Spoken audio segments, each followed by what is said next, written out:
Bonjour à toutes et à tous. Aujourd'hui, on s'attaque à un sujet absolument incontournable pour quiconque veut enseigner le français ou prépare les concours. Le grand basculement de la pédagogie par objectif, la fameuse PPO, vers l'approche par compétence, l'APC. C'est un changement de fond, et bien le comprendre, c'est la clé pour être un enseignant efficace aujourd'hui. Alors, comment on va s'y prendre? Voilà notre feuille de route. On va d'abord voir pourquoi on a changé de système. Ensuite, on définira ce qu'est vraiment une compétence de communication, puis on verra comment tout ça s'organise en pratique, avec les grands domaines d'apprentissage, les règles pour bien préparer ses cours, et enfin la structure même d'une leçon. Bref, on va du pourquoi au comment. Allez, on commence par le commencement. Pour vraiment saisir tout l'intérêt de l'approche par compétence, il faut d'abord jeter un œil à ce qu'il y avait avant. C'est parti pour explorer cette transition qui a tout changé dans notre manière d'enseigner le français. La première question à se poser, c'est mais au fond, pourquoi? Pourquoi a-t-on ressenti le besoin de tout changer? Eh bien, l'ancienne méthode, la PPO, avait un gros défaut. Elle saucissonnait les savoirs.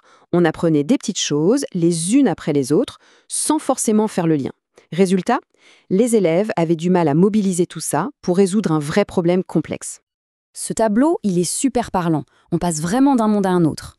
À gauche, la PO, d'inspiration behavioriste, où l'apprentissage est assez mécanique, morcelé, et à droite, la PC, qui s'inspire du cognitivisme et du constructivisme. Là, l'idée, c'est que l'élève construit lui-même son savoir, l'apprentissage devient intégré, on s'intéresse au chemin autant qu'au résultat, et on vise beaucoup plus haut, l'analyse, la synthèse, on sort des petites cases pour avoir une vision d'ensemble. Ok, on parle de compétences depuis tout à l'heure, mais concrètement, qu'est-ce que ça veut dire? La définition est claire. Une compétence, ce n'est pas juste savoir quelque chose. C'est la capacité à aller piocher dans ses ressources, ses connaissances, ses savoir-faire, pour résoudre un problème là, maintenant, dans une situation réelle. Le mot-clé, c'est vraiment mobiliser. Maintenant qu'on a posé les bases, on va pouvoir zoomer sur ce qui nous intéresse le plus en tant que prof de français. En didactique du français, tout, mais alors vraiment tout, tourne autour de cette notion, la compétence de communication. Parce que le but du jeu, au final, il est simple, c'est que l'élève communique. C'est bien beau de connaître ses conjugaisons par cœur, mais si on ne sait pas quand utiliser un temps plutôt qu'un autre dans une vraie discussion, ça ne sert pas à grand-chose. Maîtriser la grammaire, c'est une chose, mais savoir l'utiliser à bon escient dans le bon contexte, c'est ça la vraie compétence. Cette grande compétence de communication, en fait, elle repose sur 4 piliers. D'abord, le pilier linguistique, c'est la base, la boîte à outils, avec la grammaire, le vocabulaire. Ensuite, le sociolinguistique, c'est savoir adapter son langage. On ne parle pas pareil à son copain et à son directeur. Troisièmement, le pilier pragmatique, c'est l'art de la conversation, savoir prendre la parole, la garder, la passer. Et enfin, le stratégique, c'est le plan B, comment on se débrouille quand il nous manque un mot. Bon, on a vu la théorie, mais en classe, ça se passe comment? C'est là qu'interviennent les 4 grands domaines d'apprentissage qui permettent de travailler à la fois la compréhension et l'expression. Et les voici, ces 4 domaines. Écouter, lire, parler et écrire. Le point fondamental à retenir ici, c'est que l'étude de la langue, la grammaire, la conjugaison, etc., ce n'est pas une 5e part du gâteau. Non, c'est un ingrédient qu'on met dans chaque part. On fait de la grammaire pour mieux lire, pour mieux écrire, pour mieux parler. Tout est lié. Ce tableau, il nous raconte une histoire. Regardez bien. Au début du primaire, on mise énormément sur l'oral, la compréhension comme la production. C'est tout à fait logique. Et puis, au fur et à mesure que les années passent, on voit que les 4 domaines s'équilibrent jusqu'à devenir à peu près égaux en fin de cycle. C'est une montée en puissance progressive et très bien pensée. On arrive maintenant à la partie la plus concrète, celle qui intéresse directement le futur enseignant. Comment on passe de tous ces grands principes à une planification de cours qui tient la route? On entre dans le vif du sujet.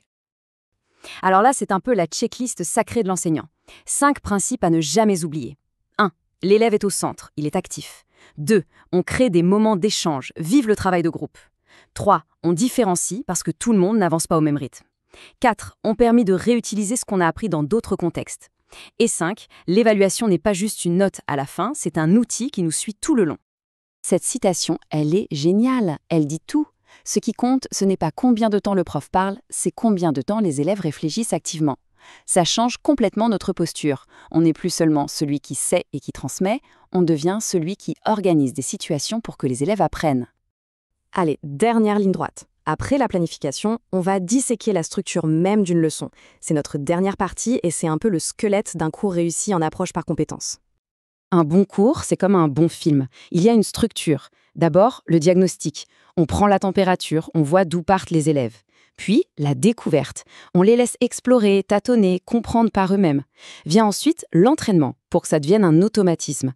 Après ça, le moment clé, le réinvestissement. Et enfin, l'évaluation, pour voir le chemin parcouru. J'insiste vraiment là-dessus. La phase de réinvestissement, c'est le cœur du réacteur. C'est le moment de vérité. C'est là que l'élève va utiliser ce qu'il vient d'apprendre pour faire quelque chose de vrai, une tâche de communication authentique. C'est à ce moment-là que le savoir devient une compétence. Sans ça, tout le reste ne sert pas à grand-chose.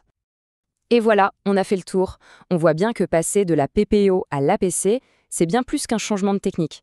C'est une vraie révolution dans notre vision de l'enseignement. Alors la question finale, elle est pour chacun de nous. Est-on vraiment prêt à faire ce pas de côté, à lâcher un peu le contrôle et à mettre l'élève, sa réflexion et son action au centre de tout ?